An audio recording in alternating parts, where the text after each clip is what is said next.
Good evening, everybody. Welcome to the Bringia Centre. My name's Sebastian Jones, and I'm an energy analyst with Yukon Conservation Society. And I want to start this evening just by acknowledging that we're here on the traditional territory of the Ta'an Quechan Council and the Kwanlin Dun First Nation. And is Sean here? Sean Smith is a councillor of the Kwanlin Dun. He was going to offer up a little welcome and an opening prayer. So.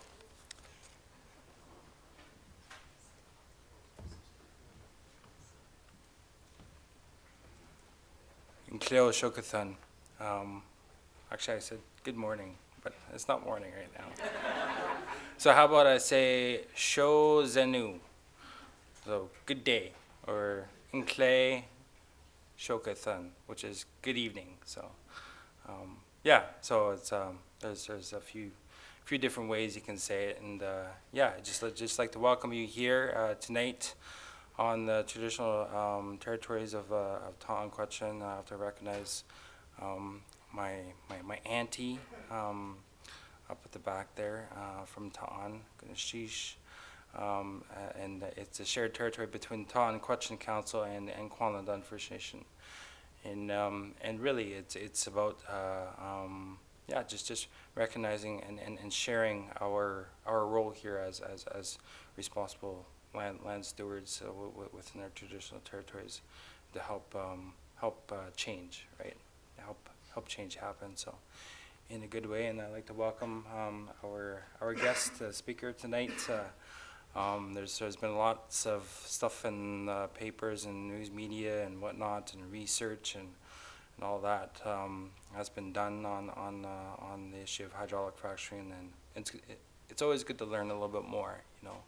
Even though you figured you looked at things and you learned as much as you could, but there's always something else that can pop up. So I'd just like to say thank you and welcome tonight. Sheesh.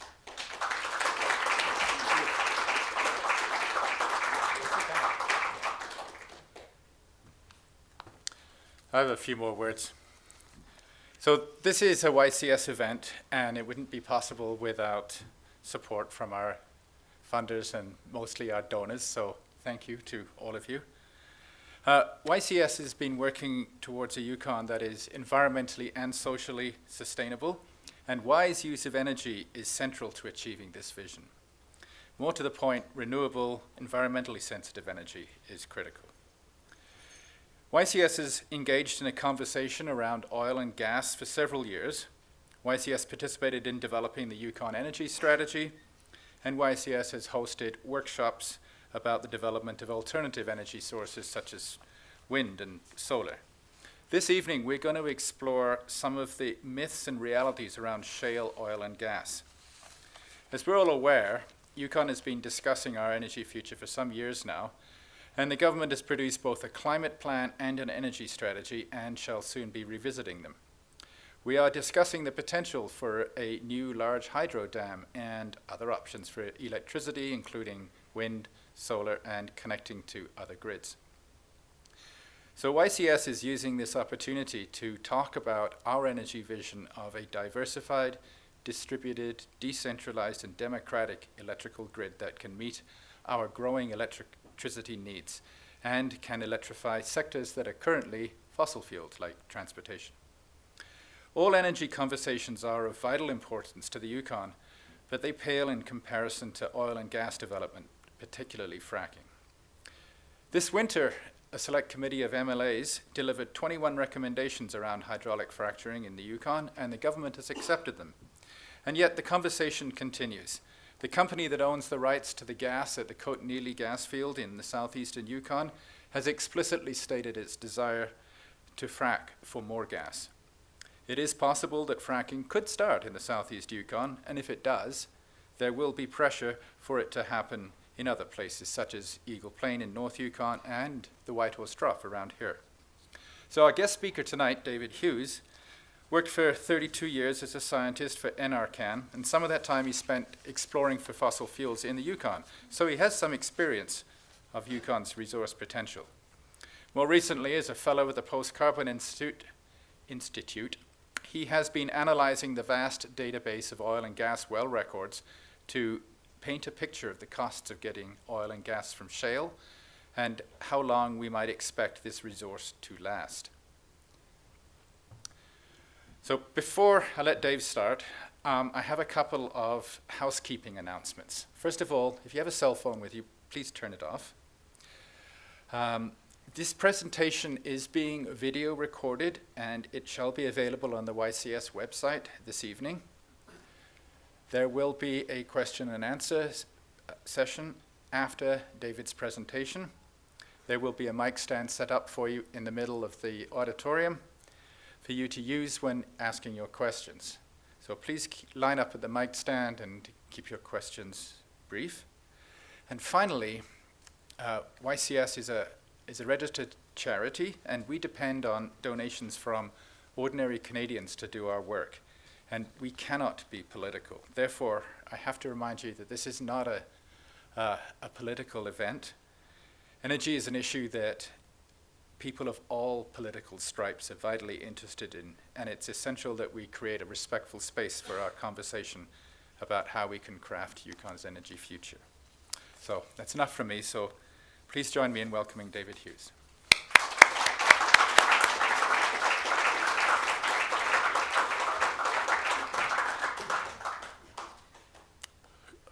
Great, thanks, Sebastian.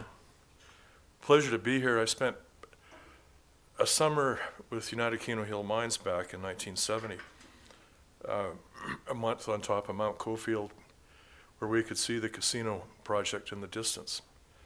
We actually used the casino airstrip to fly back and forth to Whitehorse, and I'm amazed to see that 45 years later, the casino mine still hasn't been developed. We were up here in '78, actually, helicopters, float planes, and trucks and boats from Watson Lake right through to the Alaska border. So Yukon's a great place. It's a pleasure for me to be back here. So tonight, I'd like to, first of all, give you some context on the bigger picture of energy. Globally, North America and Canada, where does our energy come from? How much energy do Canadians consume relative to some of the other countries in the world? And what I call and what I've talked about for many years is the energy sustainability dilemma. If you consider that 85% of our current consumption is hydrocarbons, coal, oil, gas. I'd like to look at the shale revolution, which is primarily started in the US. So I've actually done a lot of work on most of the major shale plays in the US. And we can see how these plays evolve and peak and decline over time. There's no reason to think that shale plays in Canada will be much different in terms of their development and geology. I'd like to focus on the energy picture in Canada now. Canada's de facto energy strategy, which is really to export finite non-renewable resources as quickly as possible. So I'll look briefly at the plans of BC to export LNG and other exports such as bitumen to the US and to the world. And finally, try to fit the Yukon into that picture, just so you can see how it fits into the broader context of energy. So if you look at history, we really got started burning hydrocarbons around the middle of the 19th century. And this is the change in per capita consumption of energy by fuel from 1850 to 2013. And you can see, first of all, in 1850, roughly 80% of our energy was renewable. It was biomass, about 20% coal.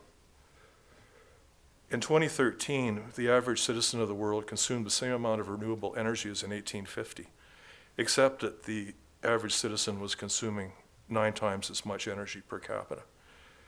People think that oil replaced coal, but in fact, the average citizen is consuming the same amount of coal per capita today as in about 1913. Oil really added to per capita consumption. It really grew after the Second World War. a natural gas added further still, and uranium further still, such that 88% of per capita consumption in the world is non-renewable, finite non-renewable resources. If you look at what's happened over that same period of time from 1850 in terms of population, you can see there's 5.5 times as many people on the planet as there were in 1850. Each person is consuming 9.1 times as much energy. So the world is consuming 50 times as much energy as in 1850. Again, 88% non-renewable. If we look at cumulative consumption of hydrocarbons from 1850 until 2013, we can see a couple of what I consider to be amazing statistics. First of all, we've consumed about 3.2 trillion barrels of oil equivalent in terms of fossil fuels over that time. 90% of those have been consumed since 1939, 50% since 1987. So in 26 years, we've consumed half of all the hydrocarbons that have been consumed back to 1850. So we're on an exponential uphill curve in terms of growth and consumption of hydrocarbons. If we look at forecasts of the future for the world, this is the International Energy Agency in Paris. This is their, what you might call their reference case scenario to 2040. They're suggesting that energy consumption in the world will increase by 35% over that period.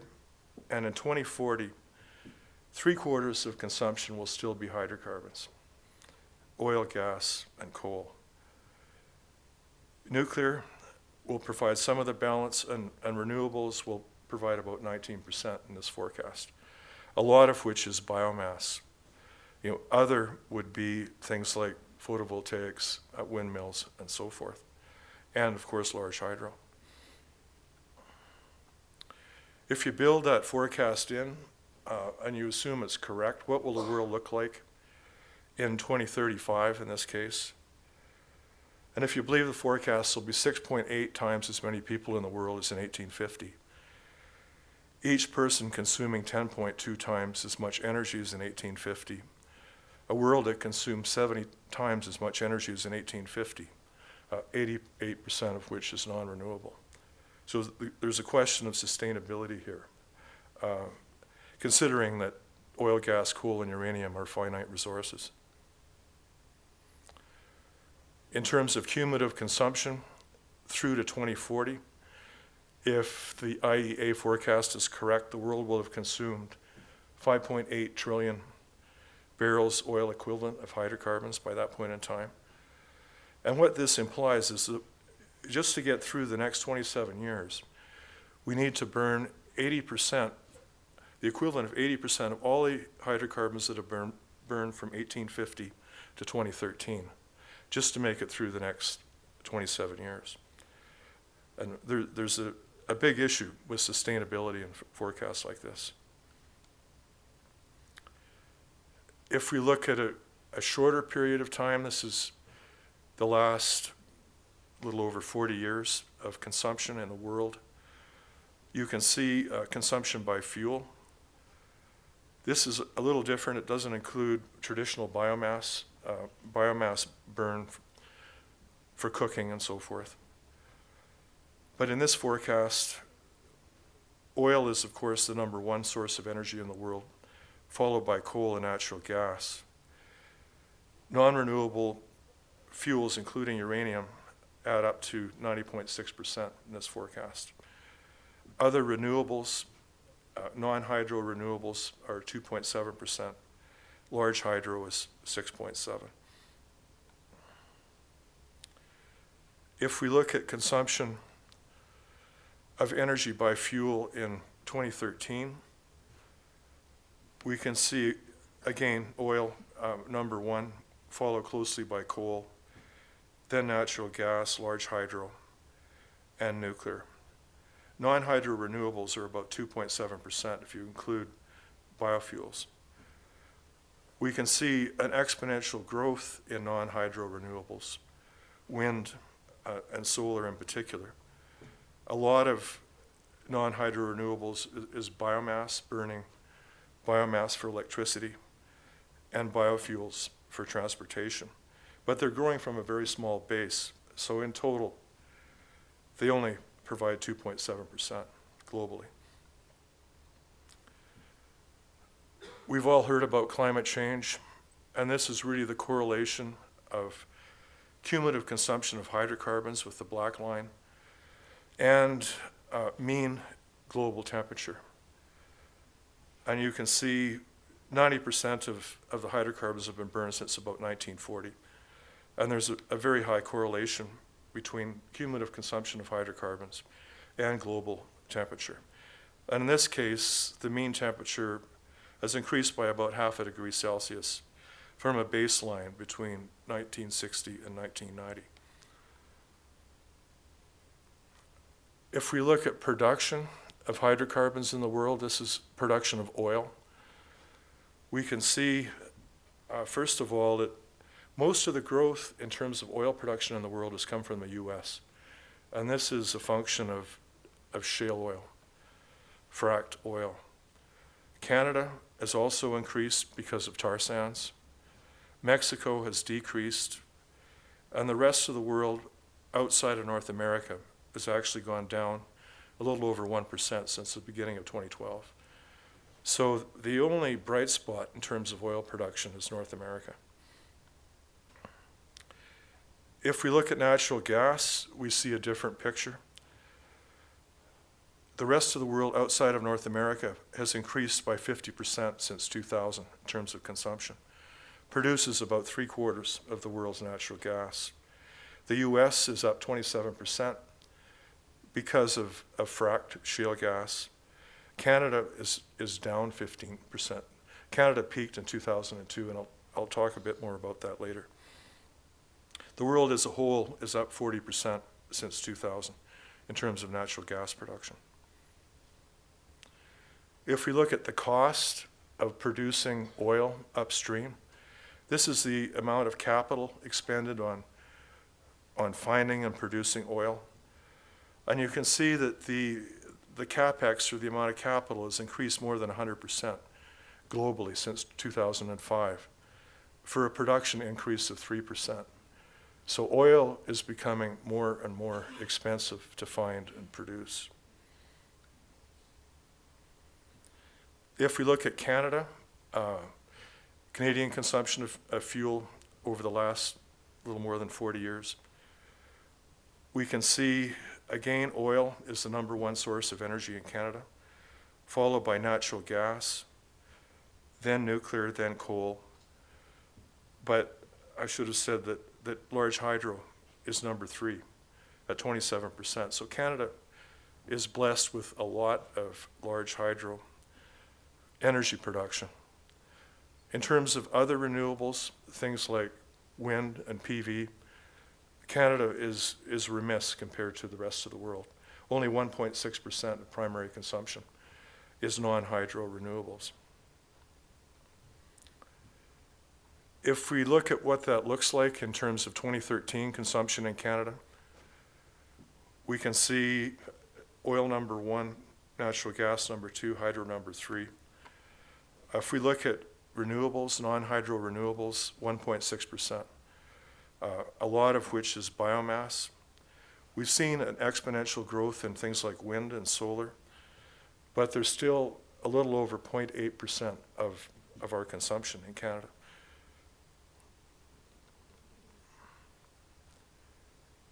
If we compare Canada to the rest of the world in 2013, this is per capita consumption by the average citizen in each of these countries.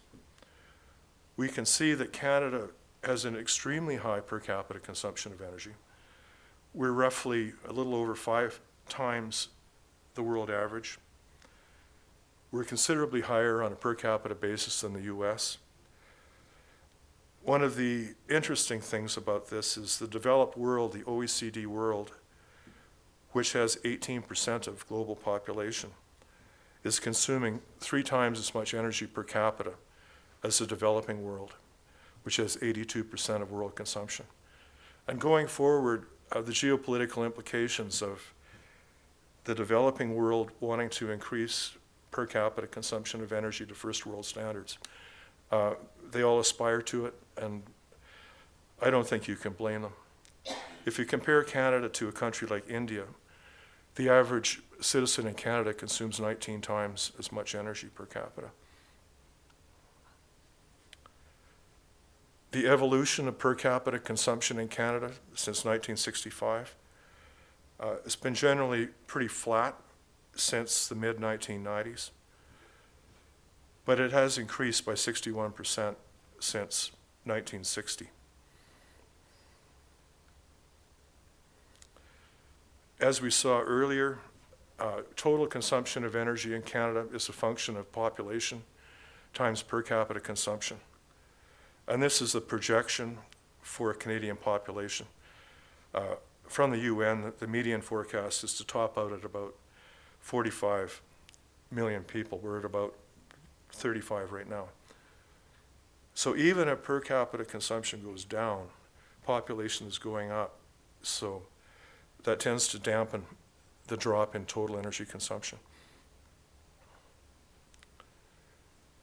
If we look at non-hydro renewables, things like solar, wind, geothermal, biomass, and biofuels, we can see that Denmark is the highest in terms of per capita consumption of non-hydro renewables at 20%, followed by Spain. Germany has a very aggressive program in terms of non-hydro renewables. Denmark is close to 10 times the world average, and Canada is considerably below the world average, and less than half of what the US is in terms of non-hydro renewables. If we add in large hydro, though, because Canada has so much large hydro, we can see in terms of total renewables, it changes Canada's rank to about number 4. 28% of our energy comes from renewables if you include large hydro. Norway is 66% because of large hydro. If we look at electricity only, this is per capita consumption of electricity in the world, we can see that Canada is about 5 times the world average in terms of consumption of electricity. The only one country that really beats us is Norway, with all of that large hydro consumption. And countries with a lot of non-hydro renewables fall way back if you include large hydro.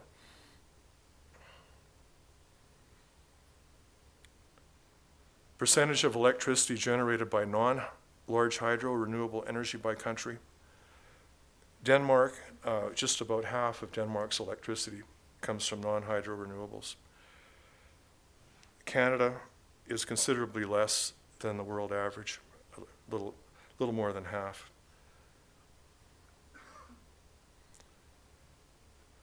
And again, if you add in large hydro in terms of renewable electricity generation, close to 100% of Norway's electricity is renewable.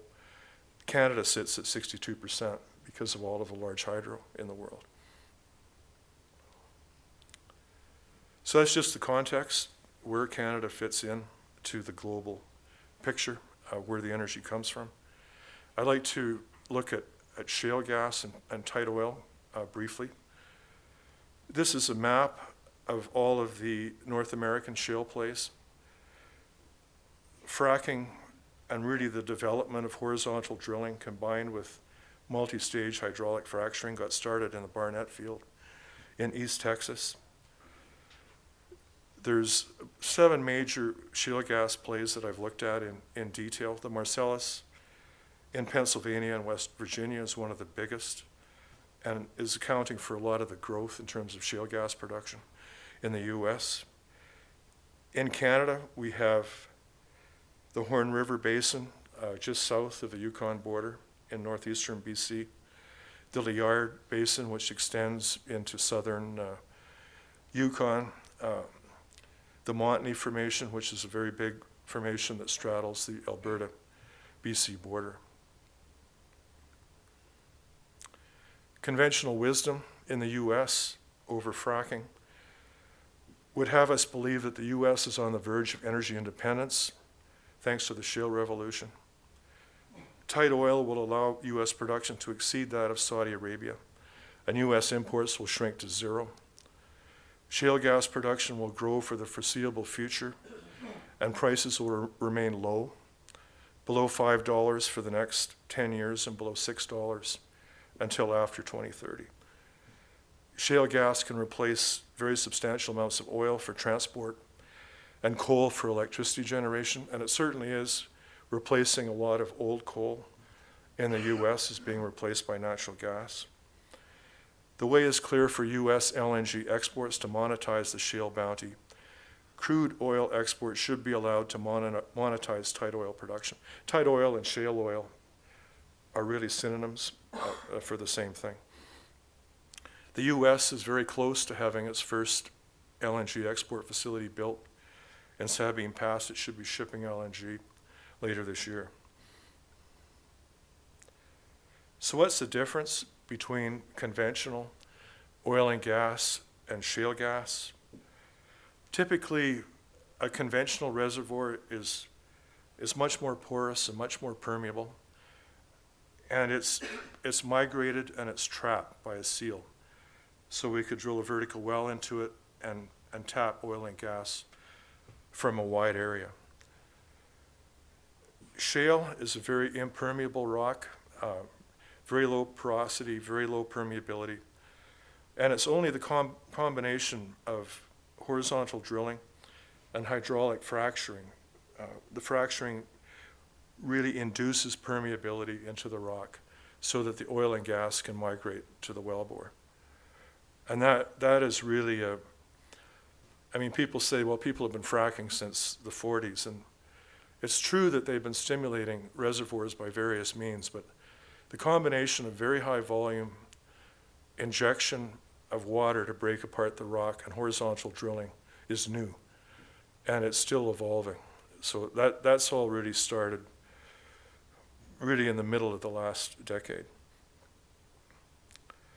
So this is what it looks like.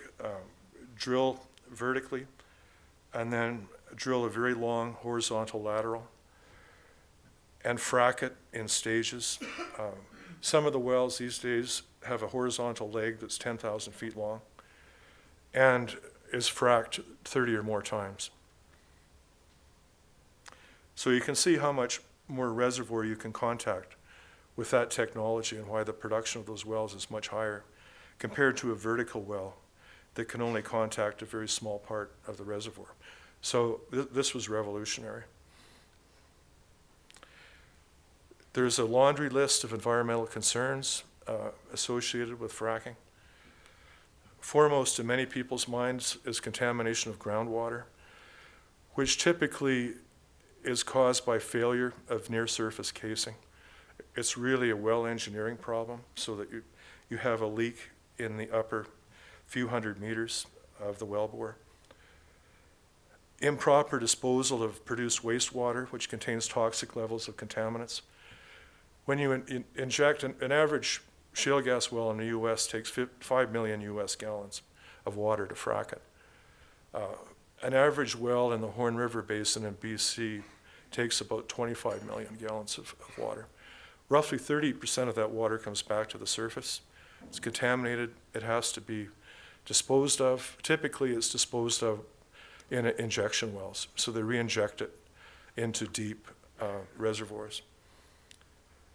Induced earthquakes, very common in Oklahoma and Arkansas, to a lesser degree in the Horn River. That's been documented by the BC Oil and Gas Commission. And typically that's a result of wastewater injection. So wastewater actually lubricates faults, and if you look at Oklahoma, the number of induced earthquakes has just gone up exponentially in the last 5 years. People have also looked at induced earthquakes through the act of fracking itself, and these are much less common, but they are documented in northeastern BC and in Alberta.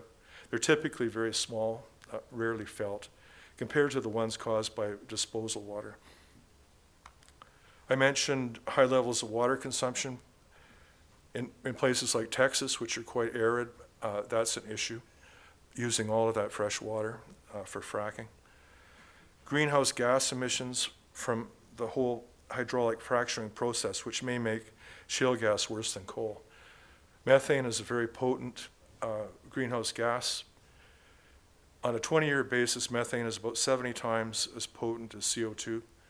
On a 100-year basis, it's about 25 times.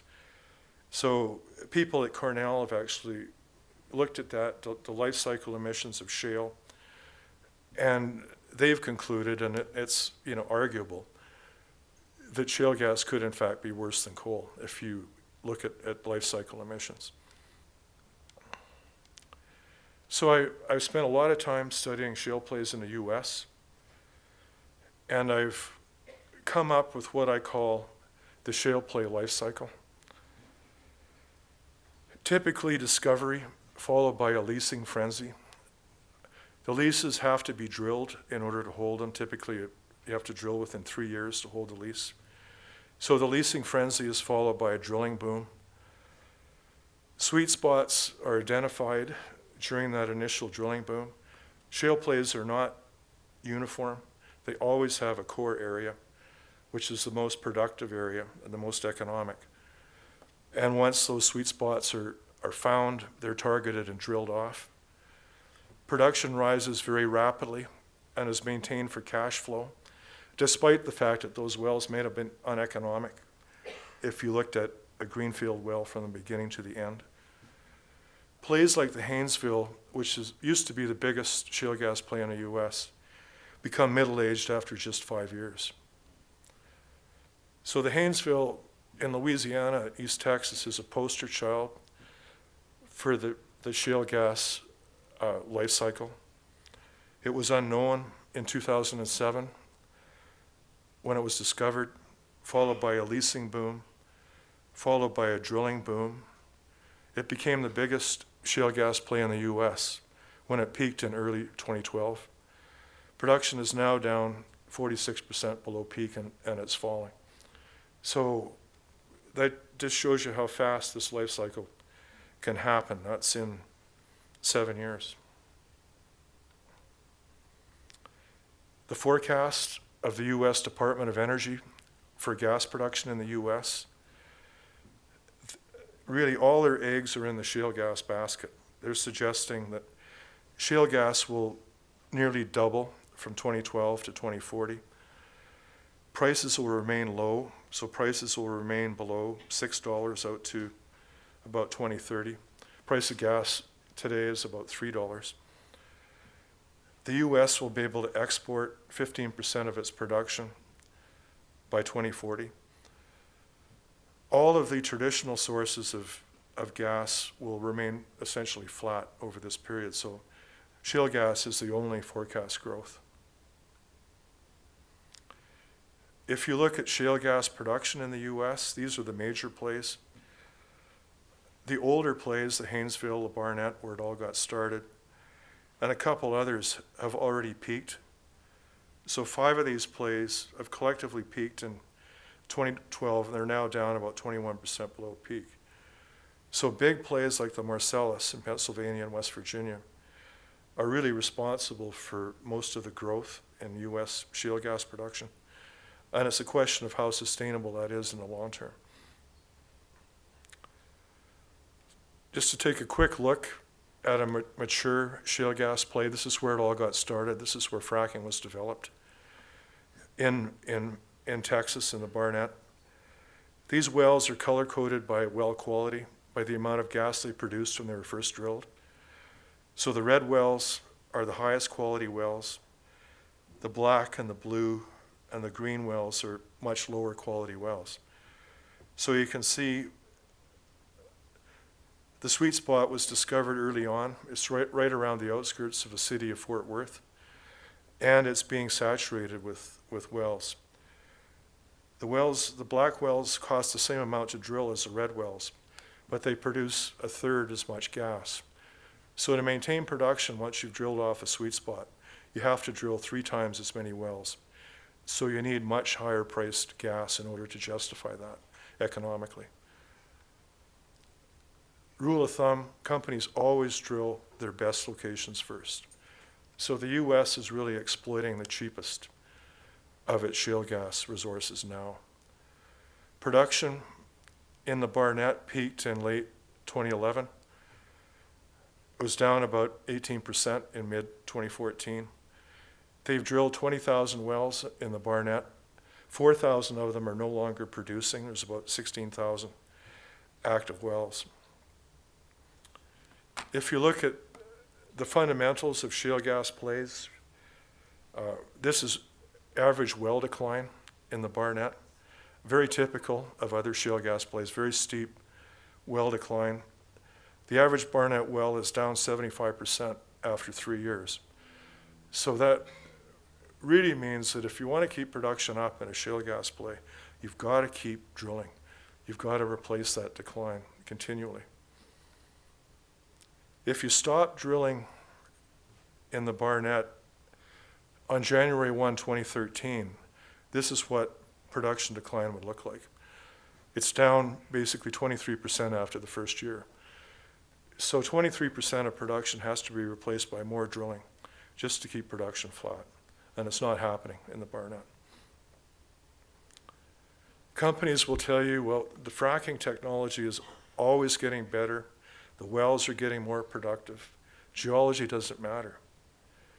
But in fact, geology does matter. And geology always has the last word in a shale gas play. And you can see here what's happening in the Barnett. So these lines reflect the average amount of gas the wells produced in each of these years. So you can see that the average quality of the wells peaked in 2011. And even though the drilling companies are selling those drillers the best technology money will buy, well quality is now down 17% below peak. So geology trumps technology every time in these plays. Another illustration of sweet spots and why companies drill the best parts of the play first. In the Barnett, 32% of production comes from one county out of about 24 counties, the Tarrant County, right next to Fort Worth. The top 2 counties have produced 56% of the gas, the top 5 have produced 92%. So once those counties get drilled off, they're going to be drilling these counties, and they're going to need much higher priced gas in order to make that work. This is what the well footprint looks like in Tarrant County. It's already over 8 wells per square mile, and it's essentially saturated. There's no more places to drill in Tarrant County, so they're having to drill in the poor quality geology, and that's why the average well productivity is going down. I published a report last October in which I actually made projections of what production will look like from the top shale gas and tight oil plays in the US. This is my projection for the Barnett, and it really depends on how fast you drill. So if you quintupled the drilling rate, so you went from 400 wells per year to 2,000 wells per year, you could reverse the production decline and push peak out a few years. But what happens if you do that? Production collapses a lot quicker than if you just kept drilling a little faster than they are now, which is a red line. And that's my most likely projection for this play. That still means that, they have 16,000 producing wells now. They'll have to drill twice as many to make that red line happen by 2040. The US government has made similar projections for all of the shale gas plays, and the report that I published in October was basically comparing my analysis of the geology to the US government's analysis. And I found what I consider to be rather odd projections. The blue is the US government projection. they're suggesting there's going to be a miraculous turnaround in productivity from the Barnett and a growth in the 2030s back up to its peak level. That is not going to happen. It's totally belied by the basic geological fundamentals of those plays. So the bottom line is the US government is far more optimistic than they should be about what's going to happen with the future of shale gas. I looked at 7 major shale plays, as I said, which is 88% of that US government projection I showed you right at the beginning. And this is my most likely projection of what's going to happen with shale gas from those plays in the US. They'll have to drill 180,000 wells in total to make my projection happen. But collectively, they'll peak in about 2016 and begin to fall considerably after that, unless prices skyrocket and drilling rates skyrocket. So if you compare my projection to the US government projection, the plays that I looked at are in red, is my projection. The light blue plays is the US government's projection for those same plays. They're suggesting another 150 trillion cubic feet of gas is going to come out of those plays. And they're going to need another 50 trillion cubic feet of gas just to make up their forecast. So good luck on that. Just a very quick look at shale oil or tight oil. I'm sure you've all heard about the wonderful things that are happening in the Bakken and the Eagle Ford in Texas and the Permian Basin. This is what tight oil looks like in terms of production by play. A couple of these plays, the Bakken and Eagle Ford, make up 62% of US tight oil production. A lot of the other plays are not really true shale plays. They're much older plays that have been rejuvenated by application of better technology, fracking, and horizontal drilling. US government projection of oil production in the US, they're pretty optimistic, but they're still projecting a peak in 2020. And they're suggesting that by 2040, only 55% of US crude supply will come from domestic sources of crude. So they're still projecting a lot of imports into the US over this time period, which totally contradicts the energy independence theme that I mentioned at the beginning. They're suggesting oil prices are going to remain below $100 a barrel out to 2030. Frankly, I think that's, very optimistic. I think prices are going to have to go higher sooner. Although the US government is a model of conservatism compared to some of the other forecasters out there, this is Ed Morse from Citibank. His projection compared to the EIA peak, he knows no bounds in terms of optimism. Ed Morse is calling for $20 oil, as recently as about 3 months ago. If we look at the fundamentals of tight oil plays, they're exactly the same as shale gas. This is the Bakken Formation in North Dakota and Montana. Wells are color-coded by productivity, so the red wells are the high productivity wells concentrated in 4 counties or parts of 4 counties. The black, the blue, and the green are much lower productivity wells. So same thing that we saw with shale gas, there's a sweet spot. Companies concentrate on that sweet spot. Average well decline in the Bakken is worse than what we saw in the Barnett for gas. Average well decline is down 85% after 36 months. So again, continual drilling treadmill in order to maintain production. This is what production in the Bakken play would look like if you stopped drilling. January 1, 2013. The first year field decline is 45%. So 45% of production has to be replaced by more drilling to keep production flat. If you compare that to the biggest oil field in the world, which is Ghawar in Saudi Arabia, the decline in Ghawar is about 4% per year. So totally different kettle of fish when you look at decline rates between shale oil and conventional oil. My projection compared to the US government projection for the Bakken, I'm suggesting it's peaking about now. And with the collapse in drilling and the lower price of oil, that's in fact come to pass. The Bakken has peaked. The projection, what will a decline look like after peak? And I'm somewhat more pessimistic than the US government, which is the blue projection. There's about 10,000 producing wells in the Bakken right now.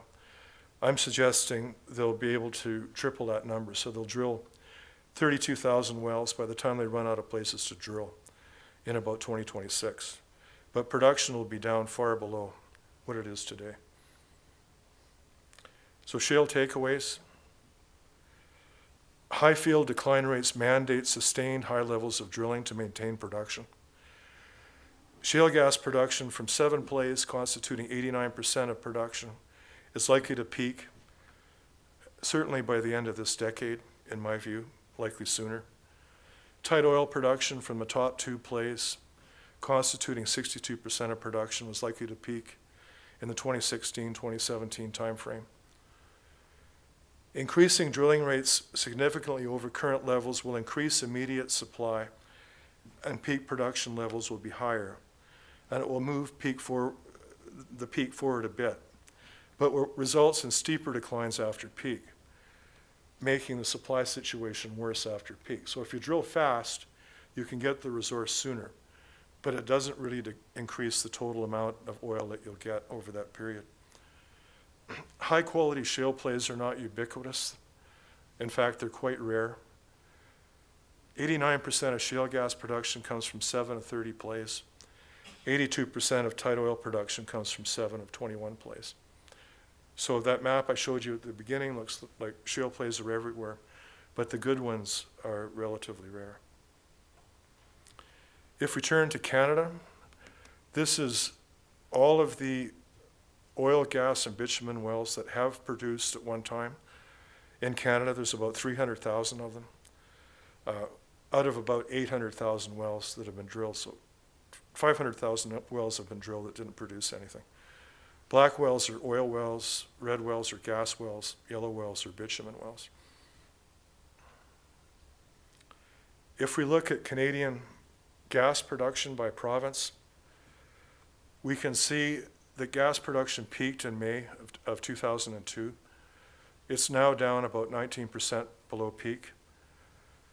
2/3 of the gas was produced from Alberta, 28% from British Columbia, and relatively small proportion from all of the rest of the provinces in Canada.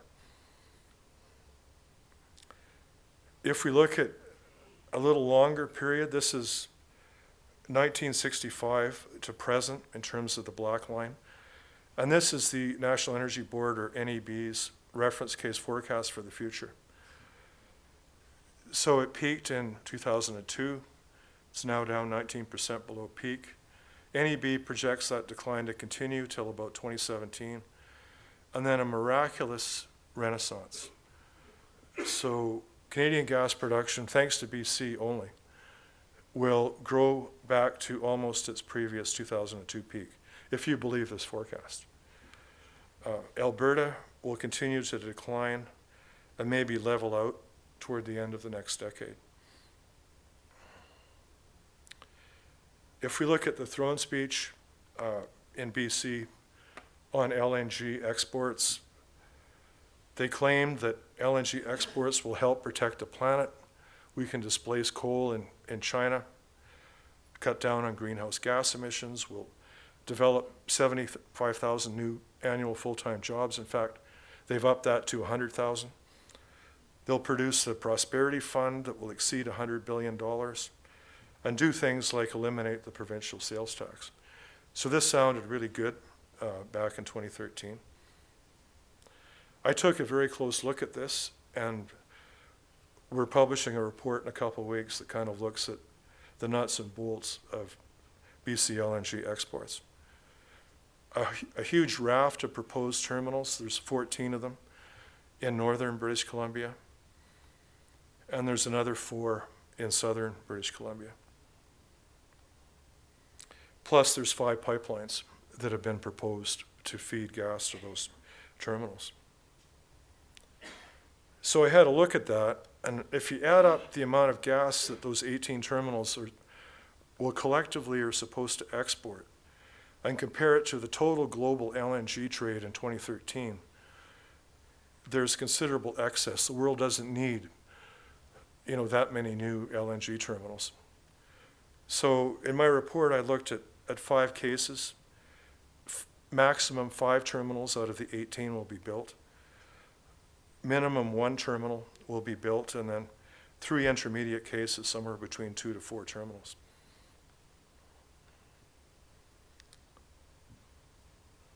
I also had a good close look at the BC LNG literature on their website, and it's kind of remarkable.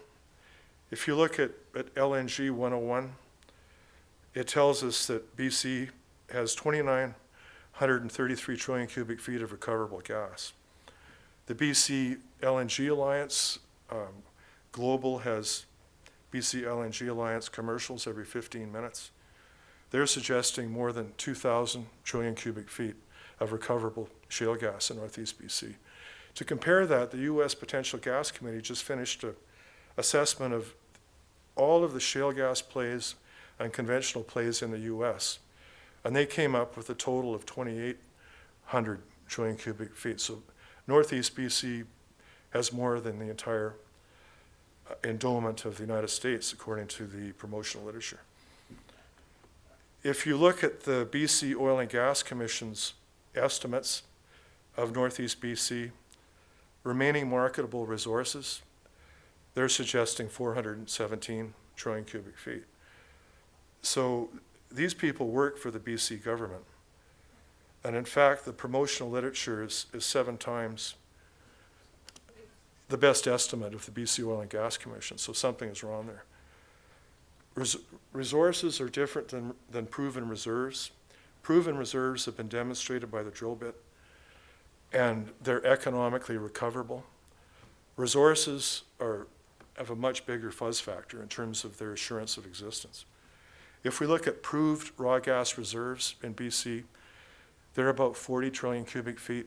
And if we look at marketable reserves, things that you can take to the bank, they're about 33.5 trillion cubic feet. So big difference. What's the correct answer here?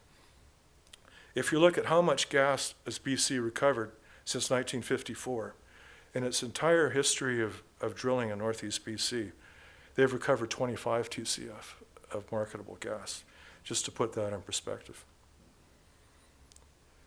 So I looked at, what would Canadian production have to look like in order to meet the 5 terminal case? And this line, basically the NEB forecast I showed you with BC more than tripling in terms of production, included enough export gas for 1 terminal. So the top of the light green here is the NEB reference case forecast, which assumes that BC will more than triple in terms of production. To get enough gas for 5 terminals in total, this is what BC gas production, or total Canadian gas production, would have to look like. So we're basically ramping up BC gas production by more than a factor of 6 in order to get enough gas for these 5 terminals. If that case were to happen, if that was actually possible, 48% of Canadian gas production would be exports as LNG through BC. How much gas would you have to produce compared to proven reserve estimates? Well, if you look at proven raw gas reserves down here in the blue, and you built 5 terminals, you'd have to produce somewhere between 4.3 and 4.9 times the total known proven reserves at this point in time, to get enough gas for 5 terminals. Even with no terminals, I looked at a no terminal case, just to provide enough gas for Canadian needs, we still have to produce all of the raw gas reserves and then some. The black line is the net Canadian production available for export. So we had quite a bit back in the last decade. When it drops to 0, we have no gas available for exports. This is, the black line is the BC, or the National Energy Board reference case forecast. With one terminal, it's the green line. So if we build one terminal, it essentially wipes out all of Canada's capability to export, even if we assume that BC gas production more than triples. If we build 5 terminals, that's the red line, Canada will be a very serious importer of gas, hopefully from shale gas plays in the eastern US. But we're going to be importing 70 trillion cubic feet of gas so that we can export through 5 LNG terminals in Western Canada. Basically, it completely blows Canadian energy security in terms of gas. If we look at BC gas production by play, we can see that, the frack plays, the Horn River and the Montney, are where 57% of BC gas production comes from nowadays. So fracking is really important in northeastern BC. It's the only production growth. All of the rest of the conventional BC gas production is in fairly steep decline and will continue to decline going forward. If we do a close-up on what existing drilling looks like in northeastern BC, there's been about 25,000 wells drilled since 1954 to 2014. So over a 60-year period, we've drilled 25,000 wells. A lot of the production will come from the Montney play, the Horn River play, probably the 2 big ones. The Liard play is to the west of Horn River, and that extends into the southern Yukon. There's about 250 producing wells in the Horn River right now. There's about 2,000 producing wells on the BC side of the border in the Montney. If we look at the well decline curves, the average well decline curves from those plays, we can calculate the number of wells you need to drill in order to get enough gas for those LNG terminals. Horn River wells are much higher productivity on average than the Montney. So the average Montney horizontal is this line here, and the average Horn River is the blue line. Horn River wells are twice as productive as Montney wells. They're also about 3 times as expensive to drill. How many wells does that work out to? Well, for the 5 terminal case, this is 25,000 that we've drilled already in black. We need to drill nearly 44,000 new wells in order to get enough gas for 5 LNG terminals. So far more than doubling the existing well footprint by 2040. Even if we don't export any gas out of BC, we're still going to have to drill 13,800 wells just to get enough gas to meet Canadian requirements. So the oil and gas industry is not going to go away in northeastern BC, regardless of what happens. One of the arguments selling LNG is greenhouse gas emissions reduction. So most of the gas will come from frack gas for the LNG exports. Frack gas has a lot higher upstream emissions of methane. Methane is a very important greenhouse gas. I mentioned it was 70 times more potent over a 20-year period than CO2. If you look at the lifetime emissions, so from extraction, processing, pipelines, liquefaction, tanker transport, regasification, power plant operations. It turns out that over a 20-year period, BC LNG is 27% worse than than building state-of-the-art coal plants in China. So if China were to build ultra-supercritical coal plants at 46% efficiency, BC LNG would be 27% worse than doing that over a 20-year period. Over a 100-year period, because methane is only 25 times as potent as CO2 at 100 years, there'd be a 7% improvement burning BC LNG. But that implies we'd have to wait. We'd make things essentially worse for the first 50 years. And that may not be a good idea considering what we're facing in terms of climate change. When all of this talk about LNG exports got started, the price of LNG in Japan was about $18. So people looked at North American gas prices, $3. It cost about $6 to actually liquefy it and get it to China. So that's $9 total, compared to an $18 selling price. It looked pretty good. Like it was a license to make money. But I mentioned that gas production in the rest of the world has gone up a lot faster than North America. And in fact, this is the April selling prices of LNG in Asia, less than $8. So if it costs you $9 to get it there, and you can only sell it for $7.85, there's very few people that are going to spend $10 billion up front building LNG plants. So the basic economics don't work unless these prices go a lot higher. And that's why I'm not surprised there's been no corporate commitment to build these LNG terminals. If we look very quickly at oil, this is production of oil in Canada from 1965 to the present, the black line, and the forecast. This is the reference case forecast of the National Energy Board. So if we look at a conventional crude, it peaked back in 1973. The whole growth picture for oil in Canada is the tar sands. And their synthetic crude oil, SCO, is upgraded oil, which is really value-added oil, which is what Rachel Notley is talking about for Alberta now. Bitumen is just exported raw, unprocessed oil, which is forecast to be the biggest part of the growth. The black line is consumption of oil. So Canada was a net importer of oil up to about 1984.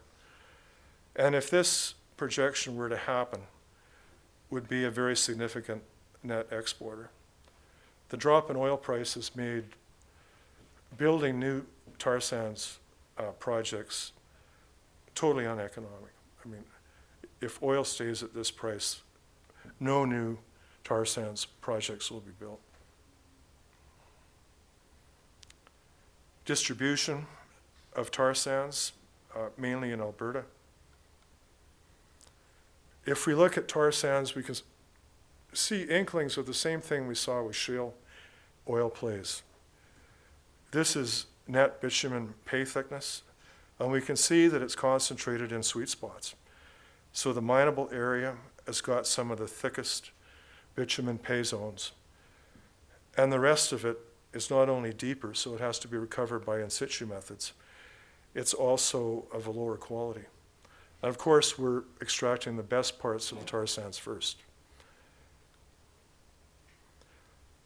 This is what the tar sands looks like, 1984 compared to 2011. So you can see the extremely rapid expansion. A tiny little piece here in the middle has been actually reclaimed.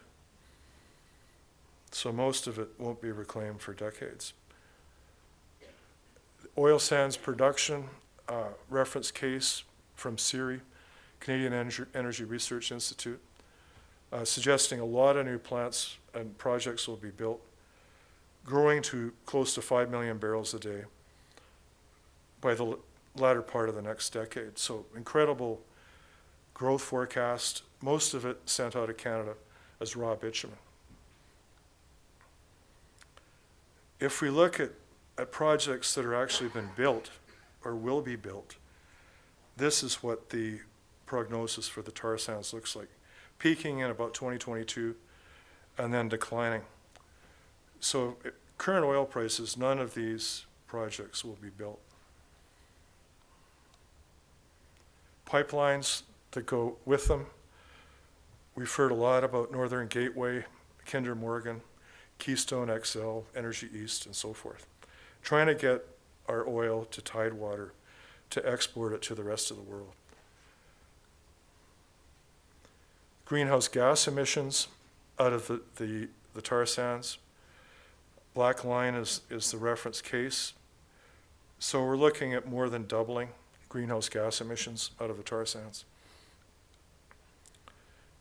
If we look at what that looks like in terms of Canada's commitments to the Copenhagen Accord, so we signed on at Copenhagen to reduce our emissions by 17% below 2005 levels by 2020.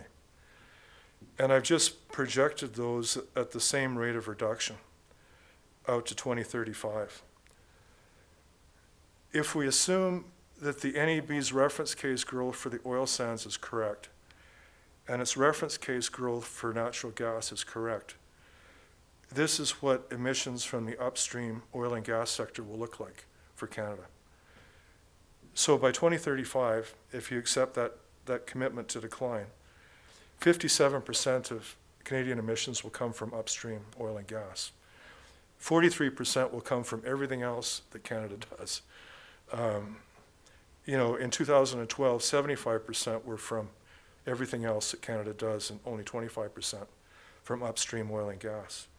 So that means everything but upstream oil and gas has to contract by 59% by 2035 in order to meet this rate of decline in greenhouse gas emissions.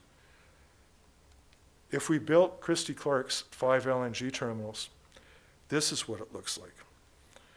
By 2035, 2/3 of Canadian greenhouse gas emissions would come from upstream oil and gas, 33% from everything else. Everything else would have to decline by 68% by 2035 to make that target. And I'm not sure what you'd have to do to the economy to make that happen. If we turn to the Yukon, so I know that's a lot of context to kind of fit the Yukon into this, but this is the reference case projection of the National Energy Board for consumption of energy by sector in the Yukon.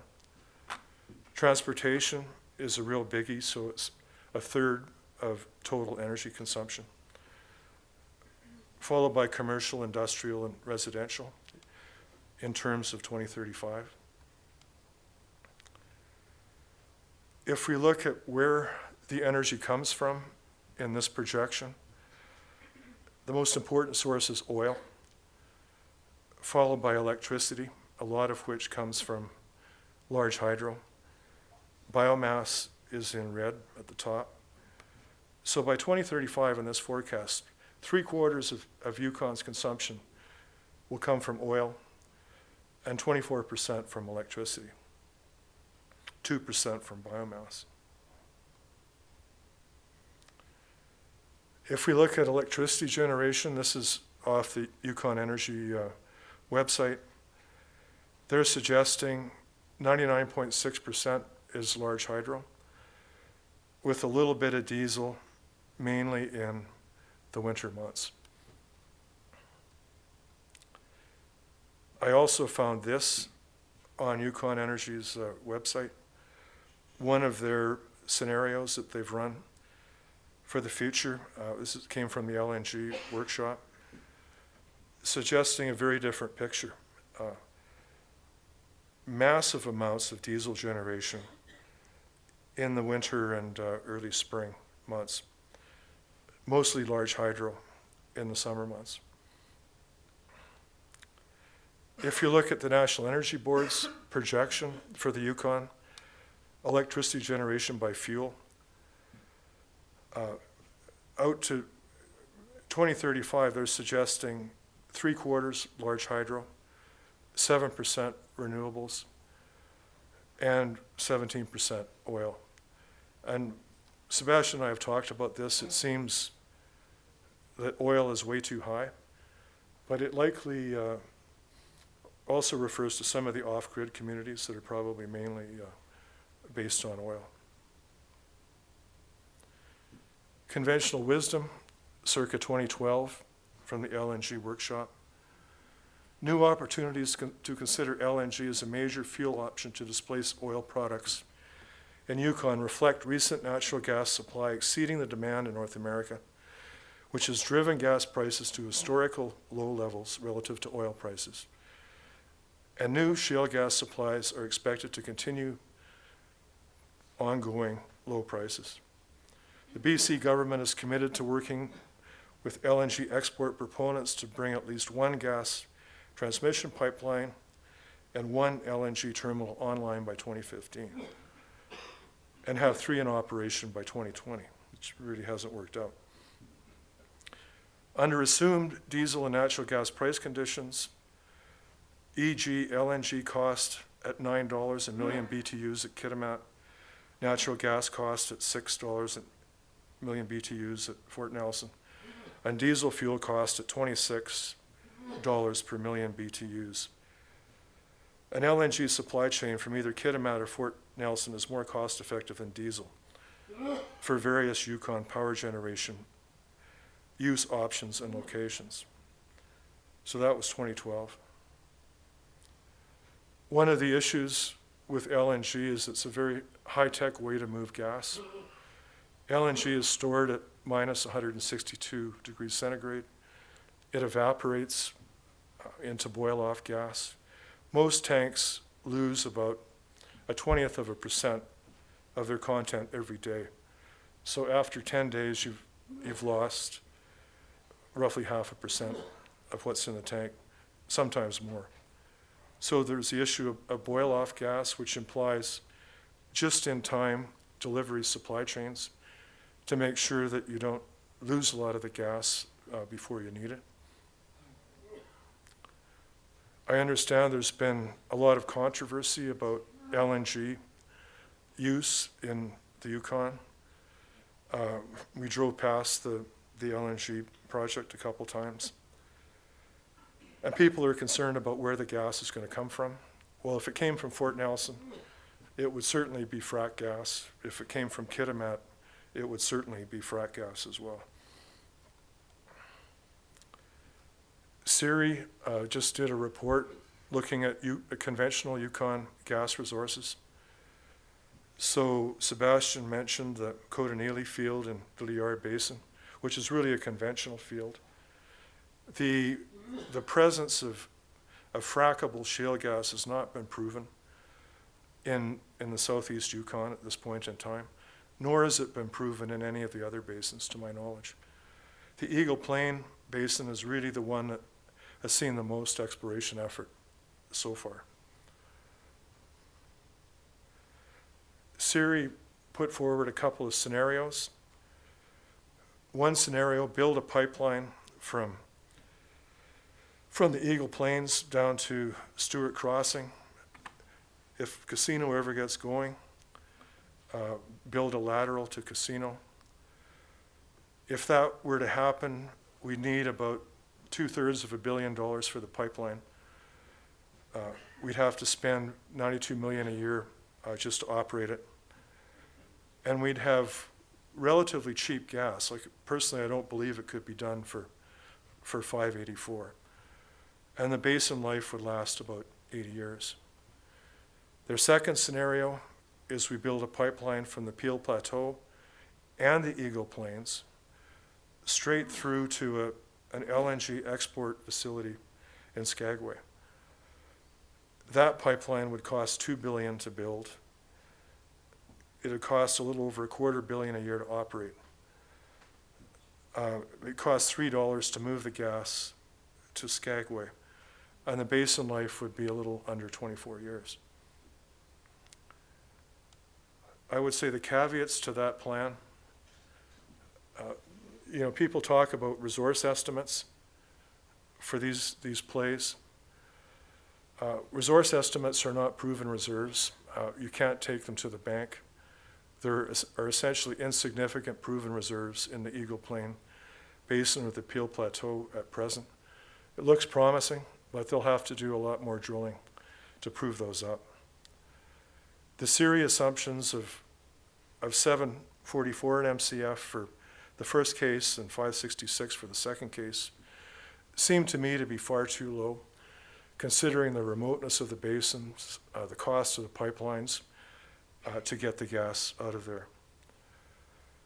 I mentioned the prices of LNG in Asia right now. Exporting expensive gas from the Yukon won't work economically in the face of cheap onshore gas from the rest of North America. It will be decades out before those basins are developed on a cost basis. Although LNG has a lower greenhouse gas footprint than diesel, it is subject to higher prices going forward given the fundamentals of shale plays, and also requires constant just-in-time deliveries, making it vulnerable to breakdowns in the supply chain. I understand that the LNG here will come from a plant in Delta. So the plants at Jumping Pound in Alberta and Fort Nelson don't exist. So you're relying on one source that's very distant for a just-in-time delivery system of LNG. If you wanted to ask me what I think about a Yukon energy strategy, talking about the grid, my suggestion would be to think long-term. Prices for oil and gas are going up, and supply could become problematic. I don't think there's any doubt of that in the longer term. Aggressive demand-side management to reduce consumption provides protection from higher prices while facilitating energy security. So that's one of the first things to do is manage supply, give people alternatives to high-level throughputs of energy consumption. The Yukon's abundant hydro is an ideal backup to intermittent wind and solar, which have free fuel. Renewable additions to the grid should be aggressively pursued.